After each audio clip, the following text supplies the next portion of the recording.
De vuelta a las 8:45 nos acompaña el ministro de Finanzas Públicas, Julio Héctor Estrada, y vamos a conversar con él sobre esa aprobación de la readecuación presupuestaria que se ha dado el día de ayer en el Congreso de la República. Bienvenido, señor ministro, gracias por acompañarnos. Doña Carmen abre esta conversación. Claro, señor ministro, bienvenido. Una de las principales preocupaciones alrededor de esta readecuación era porque aparentemente se aumentaba el endeudamiento porque se autoriza una ampliación de 700 millones al techo originalmente aprobado. ¿Es esto así? Y de ser así, ¿cómo se cubriría ese nuevo endeudamiento?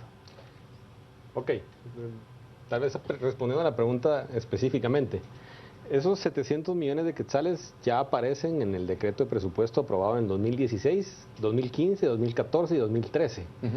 Son 700 millones de quetzales que se dejan en el presupuesto para donaciones y para bienes en extinción de dominio, porque el problema que se daba antes era que el país recibía en abril una donación de 50 millones de dólares o 30 millones de dólares de la Unión Europea. Y no había manera de habilitarlo en el presupuesto. Y no se podía ingresar el dinero porque no había presupuesto, había que ir al Congreso a ampliar el presupuesto. Entonces se creó desde hace unos 3 o 4 años esta figura de ese techo flexible, que cuando hay una donación que se fundamenta con un acuerdo gubernativo se sube el techo presupuestario hasta por un total de 700 millones. Este año ya lo hemos subido como 250 para acomodar entre otras la donación de Taiwán para la carretera de Sanarate al rancho. ¿Sí?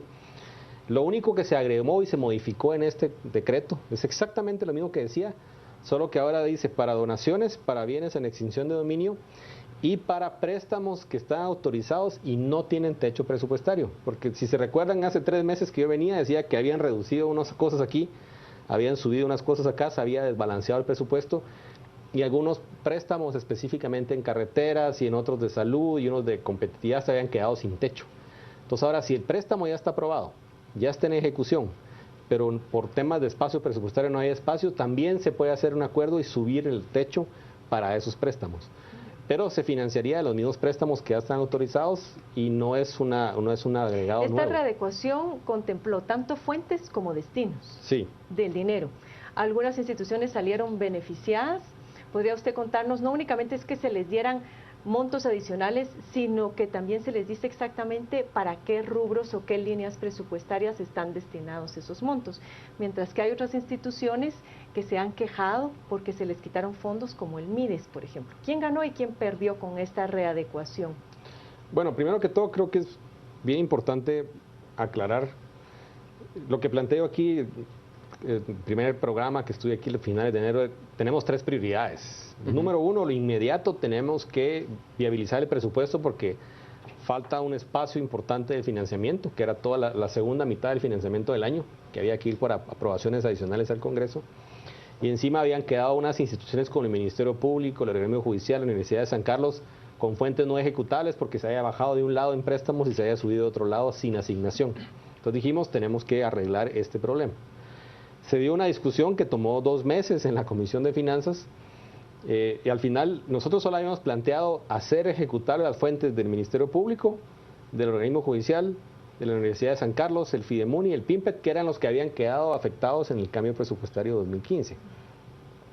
En esa discusión del Congreso decidieron, bueno, asignémosle también al Ministerio de Salud, al Ministerio de Gobernación, al Ministerio de Agricultura, al Ministerio 20 millones para la Defensa Pública Penal, 20 para la INASIF, pero lo interesante es que asignarle, por ejemplo, el Ministerio de Gobernación tiene un presupuesto total para el año de 4.473 millones de quetzales, ¿sí?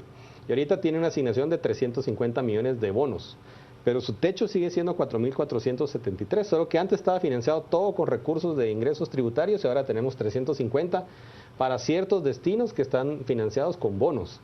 Pero no se le dio más dinero a Gobernación. Tal vez se aseguró un poco su presupuesto porque ya no depende tanto de la recaudación, pero no es que se le dio más dinero, simplemente se le aseguró un poco. Lo mismo pasa con el INASIF. Entonces lo interesante es que hay instituciones... ¿Y pasa lo mismo con la Universidad de San Carlos? La Universidad de San Carlos sí tiene un problema en particular porque ellos estaban en la lista original. El Congreso les dio 400 millones más de presupuesto en la modificación de noviembre, pero no puso la fuente y ahora solo puso 100. Entonces tenemos que ir a conseguir otros 300 por otro lado y ver cómo se los conseguimos. Pero, por ejemplo, el hecho que no haya estado incluido el Ministerio de Desarrollo Social o que estaba agricultura y ahora no está, no quiere decir que le hayan quitado, simplemente no le asignaron bonos para usos específicos. Entonces yo siento que ese ejercicio fue un poco una manera interesante del Congreso de decir, bueno, vamos a permitir que se emitan todos los bonos del año completo, pero le vamos a dar prioridad del uso a estas instituciones. Y yo lo entendí como un ejercicio democrático también del Congreso de comunicar sus prioridades. De orientar el gasto. De orientar el gasto. Tal vez en algún momento, tal vez a nivel de detalles muy pequeñitos, ¿verdad? Si son tantos para el Hospital Roosevelt, tanto para el hospital, eso empieza a generar ciertas rigideces en el presupuesto, pero lo podemos manejar. De todas maneras le íbamos a dar el dinero. Y si a usted le hubieran permitido definir, hubiera colocado 250 millones de quetzales en el Ministerio de Gobernación específicamente para comprar vehículos nuevos. No, digamos que es un gran capítulo. Nosotros no, digamos, es mantenimiento, arrendamientos, no es específicamente para vehículos nuevos. Yo tengo aquí Uno rápidamente puede pensar que a los diputados los pueden haber persuadido los concesionarios de vehículos y que ellos diligentemente hayan dicho, bueno, que lo se mismo gaste, podría pasar en este año por ejemplo, esa cantidad de dinero. Esa readecuación beneficia la compra de medicinas, pero no así el pago de personal o contratación de más Pero personal. déjeme decirles por qué este ejercicio para siendo más que todo comunicacional. Dice, Ministerio de Gobernación se le dan 300 millones de la asignación de bonos, y antes tenía 0, no se sube su techo. Y dice, para seguridad ciudadana, reparación de vehículos, accesorios, repuestos en general, llantas, neumáticos, combustible, lubricantes, municiones, alimentos para personas, prendas de vestir, infraestructura carcelaria, en los rubros anteriormente descritos, no pago de deuda. Ya teníamos más de 250 millones de presupuesto en estos rubros, solo que estaba financiado con recursos de impuestos. Ahora vamos a tener que sustituirlo con recurso de bonos. Y los recursos de impuestos, como no está asegurada toda la recaudación, había cierta variabilidad, de repente no se alcanza la meta y no iba a estar la totalidad disponible. Ahora, como está de bonos, está más garantizada la totalidad. Pero no fue que se crearon nuevos gastos o nuevas asignaciones, fue más una idea también de comunicarle, para nosotros es prioritario estos gastos que son muy importantes para la ciudadanía. Pero no se está aumentando la asignación y es bien importante, no se subió el techo presupuestario, no se subió el monto de endeudamiento, simplemente se permitió la emisión de la deuda completa del año, que era una prioridad para nosotros para poder planificar, y en estas asignaciones pequeñas como que se trató de definir estas son prioridades, pero es una expresión de prioridades del mismo consenso del Congreso. Ahora, claro, hay cierta desconfianza a veces en el ambiente porque durante este proceso de discusión de la readecuación se estuvo tratando de beneficiar algunos pagos, como por ejemplo las cámaras de video de vigilancia, que se decía que iban a beneficiar a determinado partido político, y así como ese, supongo que habían otros. ¿Qué fue lo que sucedió que de la noche a la mañana se superan estos obstáculos? Porque siempre la ciudadanía empieza a pensar si hubo algún tipo de negociación y qué fue lo que se negoció para poder superarlos. Bueno, yo insisto que fue una expresión de las prioridades que se dieron en la Comisión de Finanzas. Yo soy testigo de que hicieron un proceso muy abierto, con la participación de muchos participantes. Se dio un poco casi una democracia parlamentaria, de alguna manera, viendo a todos con sus necesidades. Y de repente hicieron esta asignación, la cual no era la que habíamos planteado originalmente con todas estas distribuciones. Y luego parte del consenso político adicional que se dio en el Congreso, ya en la última ronda de consenso político, dijeron, saquemos esas cosas porque están haciendo ruido, ¿sí? Pero yo creo que de verdad no estamos acostumbrados a este nivel de discusión, porque realmente el Congreso tuvo una gran discusión, se fue publicando cómo iba avanzando las versiones, y luego la misma dictamen de comisión se hicieron esas enmiendas que fueron negociadas en varias reuniones que se dieron en el Congreso. Entonces, doctor, pero lo que yo estoy entendiendo entonces es que se hace más utilizable el presupuesto para el año 2016, pero no se mejora en realidad la capacidad de gasto del Estado. No, eso es importantísimo. Y los ingresos para el Estado no mejoran tampoco en el año 2016. No. Entonces, una pregunta concreta tiene que ver con, ¿vamos a tener los guatemaltecos con qué financiar, por ejemplo, un nivel primario de atención en salud pública para el año, si no 2016, 2017? Bueno, regresemos a las prioridades de principio de año. Número 1, ordenar el presupuesto 2016, que es como porcentaje del PIB más bajo en los últimos 20 años, que es más bajo que el del 2015 en términos reales. y que nos coloca realmente en clase mundial en el tamaño de un presupuesto realmente pequeño, muy apretado, pero con el compromiso que tenemos con el presidente de transparentar el gasto, mostrar resultados, hacer eficiente el gasto, antes de decir vamos a pedir más. Eso se logra de una manera u otra con esta viabilización presupuestaria y además tenemos claro el financiamiento completo, por lo menos, de este presupuesto.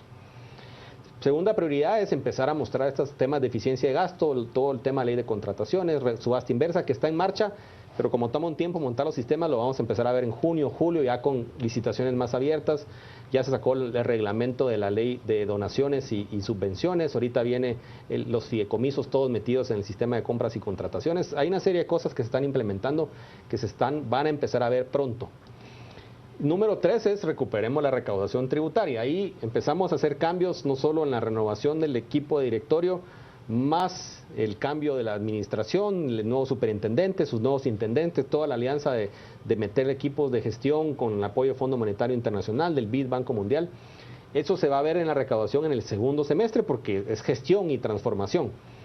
Sin embargo, el primer semestre, cuatrimestre, estamos creciendo a un ritmo del 2% de la recaudación y para alcanzar la meta tenemos que crecer al 8%.